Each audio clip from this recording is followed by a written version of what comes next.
নমস্কার। আমি আবার এসেছি আপনাদের কাছে কিছু প্রাসঙ্গিক কথাবার্তা নিয়ে। বর্ষা, আমরা ইতিমধ্যেই জুনের মাঝামাঝি আছি। আষাঢ়স্য প্রথম দিবসে চলেছে। বর্ষা তো আসবেই, আর বর্ষা আসা মানেই কিছু রোগকে নিয়ে চলে আসে।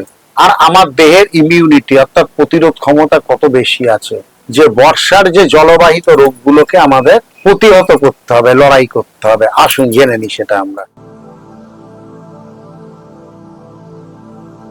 বর্ষা মানেই আমরা তো জানি একটু স্যাঁতস্যাঁতে ওয়েদার, একটু চারধারটা বৃষ্টি।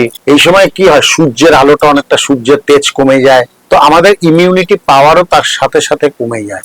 বাতের যে ব্যথা সেটা বেড়ে যায়, বিপাগী অর্থাৎ হজম ক্ষমতা অনেক কমে যায়। এই সমস্ত গুলো কিন্তু বর্ষার এক একটা কারণ। এবার আসছি আমরা জলবাহিত রোগে। কেমন?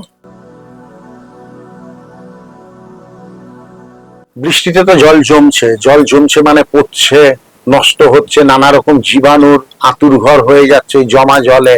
কলেরা, টাইফয়েড খুব কমন।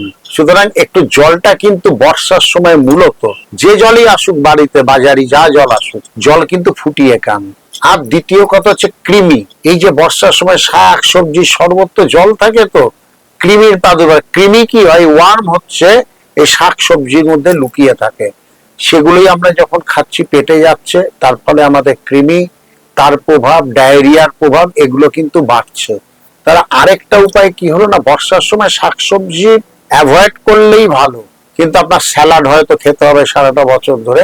তাই যাই খাবেন মূলত বর্ষার সময় সবটা কিন্তু ফুটিয়ে খান। শাকসবজিও খেতে চাইলে, স্যালাড খেতে চাইলে ফুটিয়ে খান। তা না হলেই কিন্তু ব্যাকটেরিয়া, কৃমি, এগুলো সমস্ত আপনার জীবনটাকে কিন্তু অতিষ্ঠ করে তুলবে।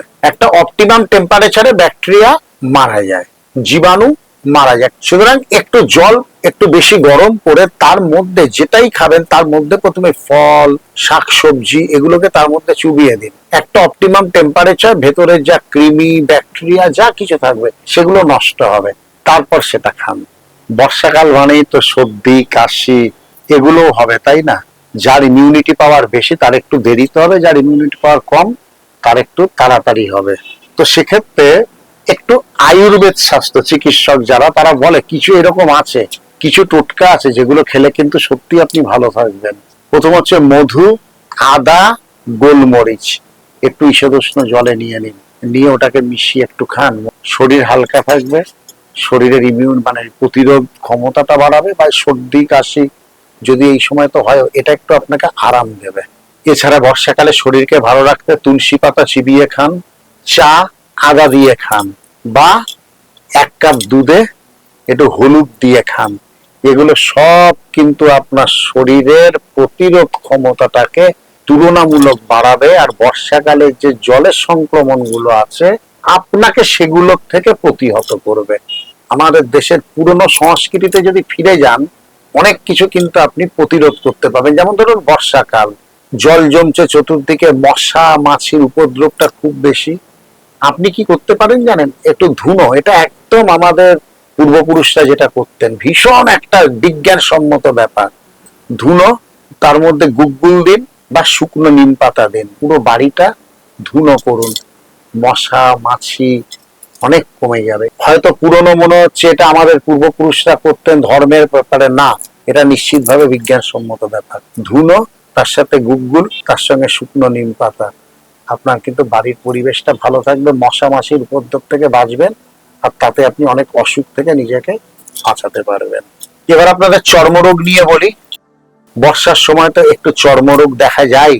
আবার আমি এখন কিন্তু পুরোটাই ভেষজ উপায়ের উপর বলছি আপনাদের। চর্মরোগ বলতে তো ফাঙ্গাস হচ্ছে, ফাঙ্গাসের ওখানটা একটু ভিজিয়ে নিন, একটু ধুনো দিয়ে দিন। ভেষজ মধু বলছে, ওই ফাঙ্গাসের ক্ষেত্রে ধুনো হচ্ছে একদম যথার্থ প্রতিরোধ। আর কি করতে পারেন আপনি?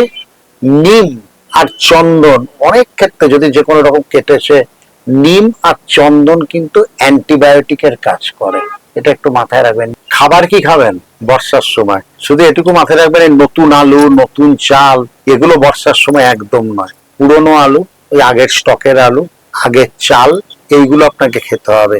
আর কি খাবে জানেন? প্রেসার ক্ষেত্রে একটা খুব ভালো জিনিস আছে, সেটা হচ্ছে জিরে, কালো মরিচ, আদা।